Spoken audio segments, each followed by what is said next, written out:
It's doing what feels right from the heart and not being too set out on a plan to do this or do that in terms of how we move musically. I think authenticity has been key to us. We've always done things we always say for the right reasons and acted in a way that we feel is honest and respectful and true to what we believe in.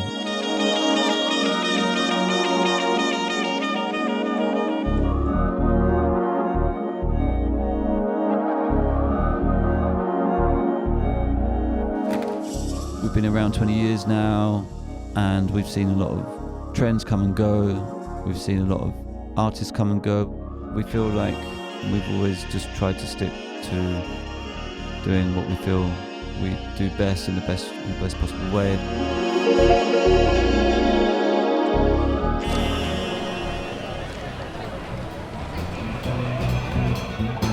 We were supposed to have like a 3-hour like production rehearsal, which turned into more like a half an hour line check.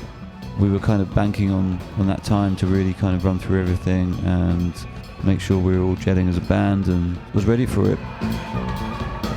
A lot of the nerves came from the fact this was like such a new experience for me and on such a big stage and such a marked date of our 20th anniversary year, and stepping out on the stage suddenly brought the whole thing home.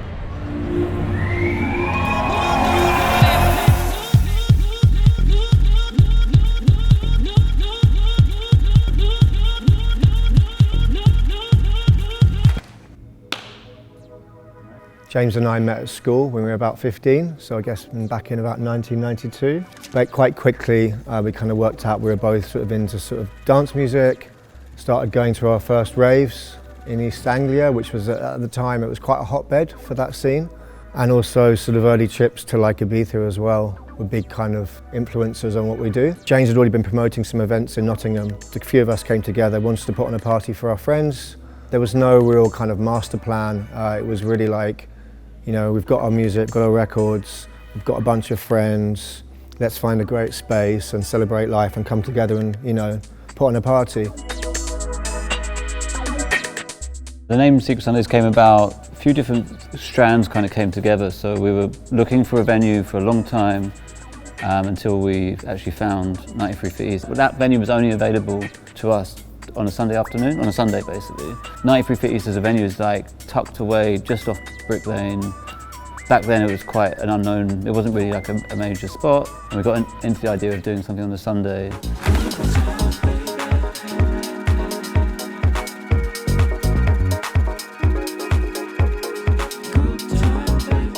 So we started parties here in May 2002 when we first started, and we did a whole summer which took us up to about September time.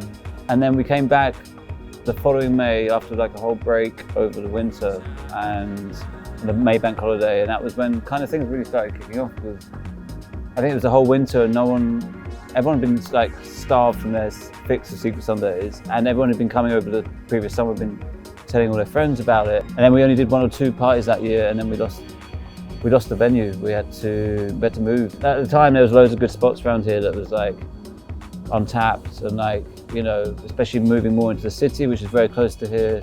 A lot of spaces weren't used at the weekend, so like other venues that we used like the Poet and Light Bar were just generally closed at the weekend, so like they were prime for the taking for us. When I started playing for Secretsundaze, it was the year that they started. And I remember the first party I did for them, it was absolutely amazing. It was at 93 Feet East. I just felt really free. I felt like I was able to play whatever I wanted to play. The crowd was wonderful. They were right there in our hands. It just felt really natural. It felt really fun, and it felt like a party and not a club night. And I think that's really important.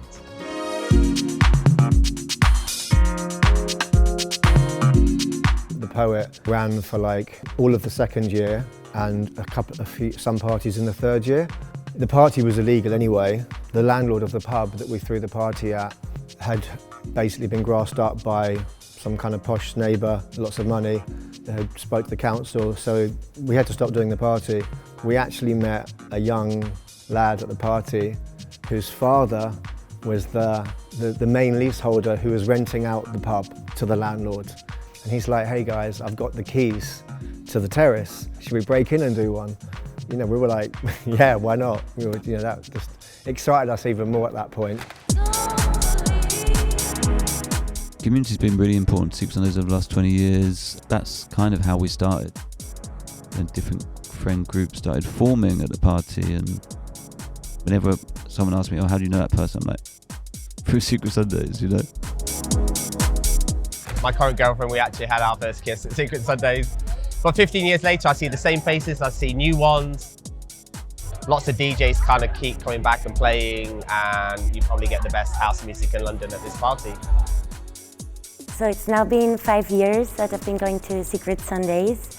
My first party was not too long after I got to London, actually, and one of my good friends, who's also from Spain, took me there. It was just amazing. The whole clubbing scene in Spain is quite different. It felt like such an inclusive environment. I just absolutely loved it, and it made me want to keep on going.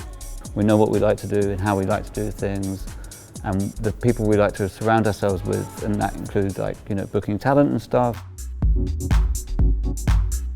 The first time we met was in Australia. Me and Giles was like, ah! I think it was at this place in Melbourne called the Meerkat. So ever since then, they told me, and it was like, man, we're gonna bring you to London. I was like, okay. Got a call from my agent saying, you know, Secret Sundaze. I was like, oh wow, I remember those guys. Who we invite is obviously really important on a musical level, but also on a personal level. There's a real core root of what we do that isn't really following fashion or trends, you know? And I think that's something that has held us in good stead across these years. When I came here to study for university, I discovered the clubbing aspect of London, and Secret Sundaze was in fact one of the key parties through this school of electronic music that I went through here, just as a clubber, you know. Still now, I really love them because they still represent the same values that they were representing 20 years ago.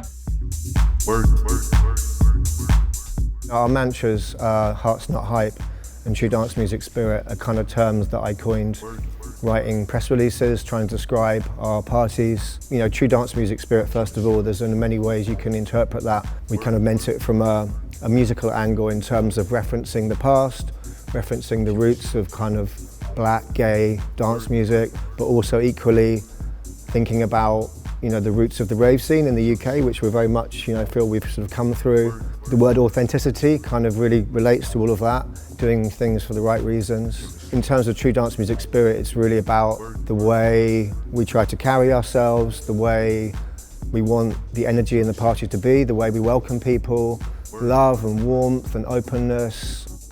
We like to genuinely meet people and welcome people to the party, and introducing new people to what we do, whether that's through the label, through our events, or through our DJing. We did our first releases, which was a compilation in 2007, which was a double CD, Secret Sundaze Volume 1. We were already playing internationally a little bit, but was quite a kind of landmark moment in sort of, you know, getting us out there to the world a bit more. That felt like the natural thing to do. Quite quickly got the bug to start releasing new music by emerging artists. We actually really started the label, I think, in 2012, and that was Secret Sundaze 001 was Broader's Do-It-Yourself EP. Came with 2 tracks and a George Fitzgerald remix. Again, we were just doing our thing and just wanted to, it was extending our love for music.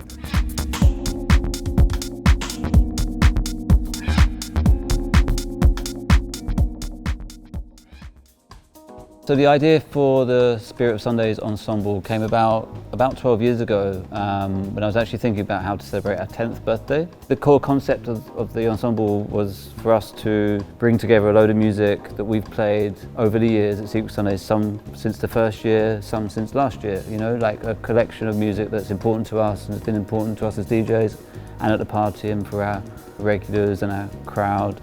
Take that material, then to look at it a bit further and see which of those tracks actually kind of have some of the elements and attributes that kind of, yeah, would really lend itself to being reimagined. Most of the material that we've reimagined is like obviously dance-based, and most of the reimaginations have not really drawn influence from house music. We've actually taken them in different directions.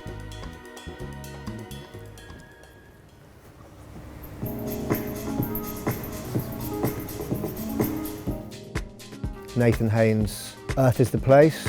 This is one track that we love so much that we thought we could just do like a bit more live sounding, but like kind of a bit more of a modern day version really.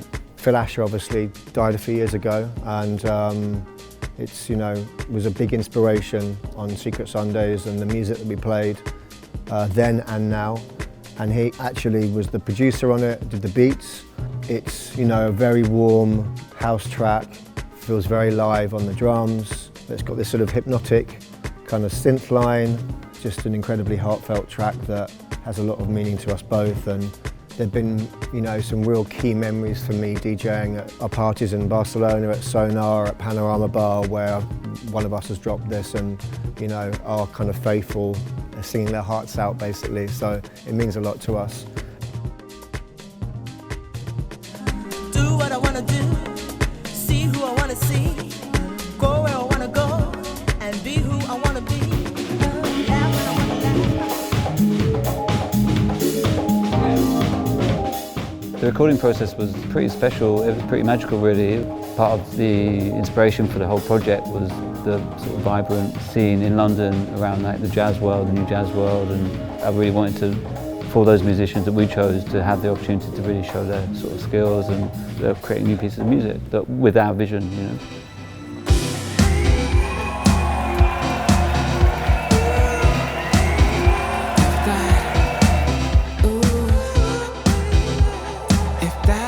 It really felt good to be bringing this music to life in a way that was different to how it was recorded and mostly heard. There was a certain point when people started dancing and a load of people just came up to the front, left their seats, and they just felt like a bit of like a party at that point. It felt pretty significant to reflect on the 20 years that have come before us, and to be able to select, curate this body of work, to reimagine and to feel and see the whole project come to life, something I've been working on for years, on that one special night in that special room, and creating that energy and vibe with the audience there was truly special.